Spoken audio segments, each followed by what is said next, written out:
What if I told you the US government can never and will never pay off its debt? Not because it's lazy, but because that's actually the plan. And the scariest part is, most of us were never taught this. Think about it like this. Let's say the government borrows $100 by selling a bond. A few years later, that bond matures and needs to be paid back. But instead of pulling out $100 in cash from some magical savings account, the government just borrows another $100 to pay back the first one. That's called refinancing.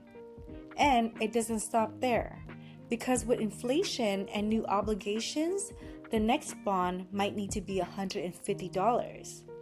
Welcome to the ultimate credit card loop. Every year, the US spends more than it brings in through taxes. Some of that spending is new, like infrastructure, healthcare, defense. But a huge chunk is just interest on the debt we already owe. And you can't cut that part. It's like trying to skip a mortgage payment. It doesn't end well. So, to keep the machine going, Congress has to raise the debt ceiling. Not raising it would mean the US defaults, which would shake global markets. The US doesn't operate like a household. It doesn't stash money under the mattress or in some government savings account. Every dollar that comes in is already assigned to programs, salaries, services, and yes, paying interest. So when a bond comes due, there's no pile of money waiting.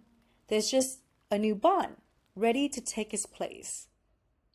Even with all this debt, other countries like China, Japan, and beyond want US bonds.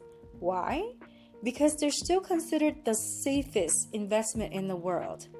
It's like the US is holding the world's biggest financial milkshake. Hit it.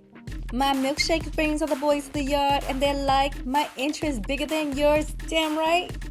Understanding this system doesn't mean we ignore the risks. It just means we stop panicking over headlines and start asking better questions. When you know how the money flows, you stop being afraid of the faucet. So don't doom scroll, Dyme Saver. And if this episode helped you feel a little more in control, you know what to do. Like, comment, and share it with someone still stuck in that financial fog.